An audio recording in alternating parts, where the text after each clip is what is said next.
Kami bangsa Indonesia. Berkeadilan sosial. Bagi seluruh rakyat Indonesia.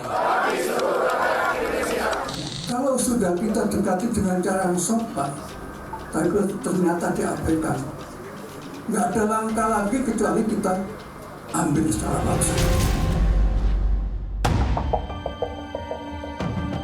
Sudah lebih dari 1 bulan, surat pemakzulan Wakil Presiden Gibran Raka Buming Raka dikirim ke DPR oleh Forum Purnawirawan TNI. Mereka menilai proses pencalonan Gibran cacat etik dan mendesak DPR membentuk pansus.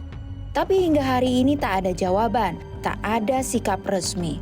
Ketua DPR Puan Maharani pada 24 Juni lalu mengaku belum menerima surat soal usulan pemakzulan tersebut. Namun Puan menjanjikan akan memproses surat itu sesuai mekanisme yang berlaku.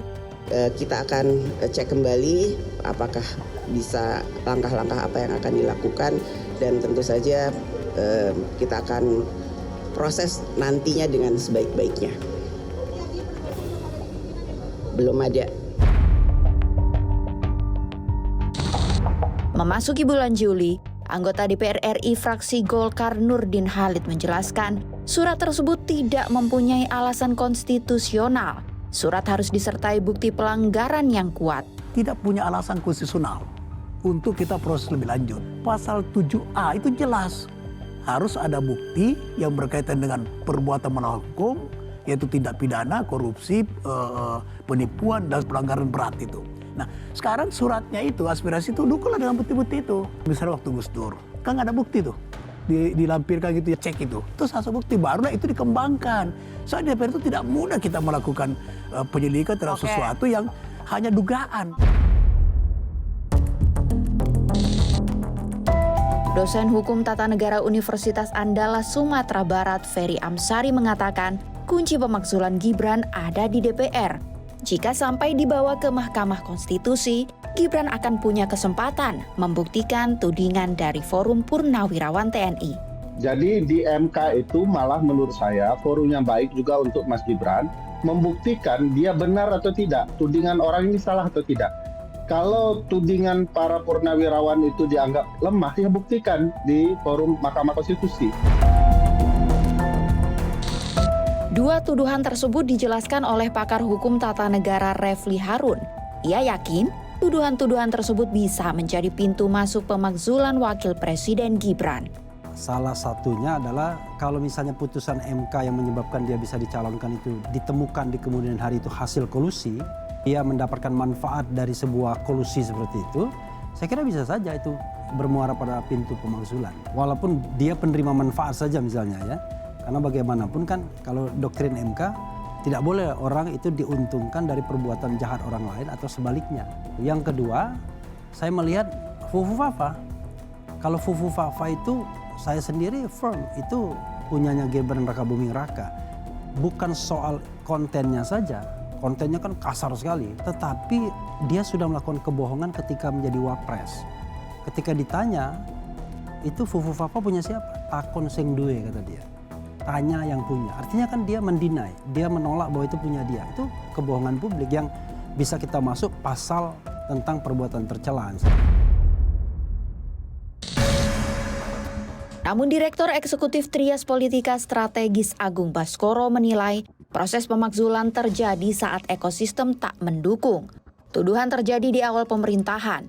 Publik sedang mengalami kekhawatiran ekonomi dan tak ada kasus besar yang menjadi urgensi pemakzulan.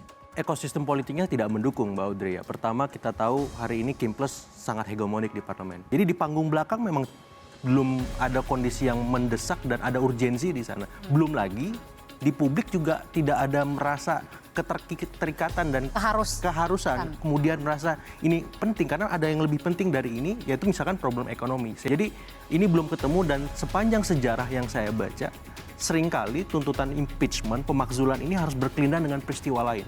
Apakah ekonomi misalkan, Pak Harto, Pak Soekarno misalkan, apakah yuridis, Pak Gus Dur misalkan.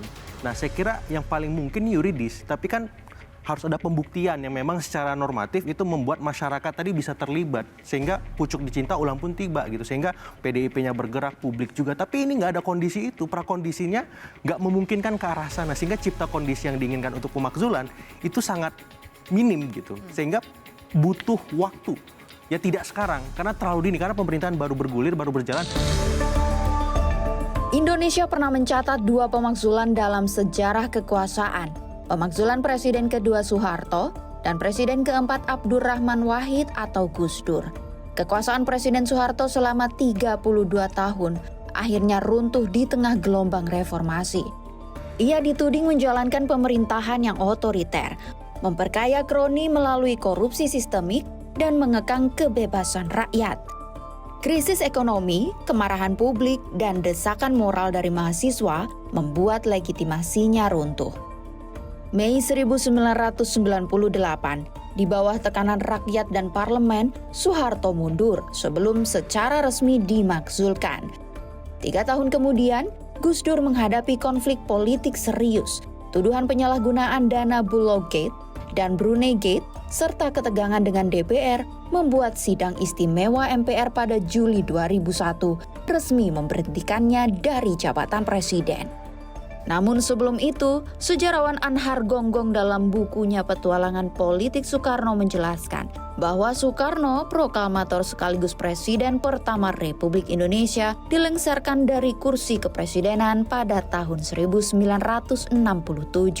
Soekarno dilengsarkan karena dianggap gagal mengatasi krisis politik dan ekonomi pada saat itu.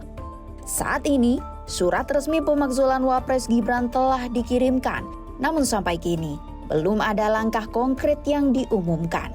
DPR berdalih tak cukup alasan, padahal konstitusi membuka ruang pemeriksaan. Kini, publik menunggu, akankah proses berjalan atau justru ada agenda lain di balik pemakzulan ini?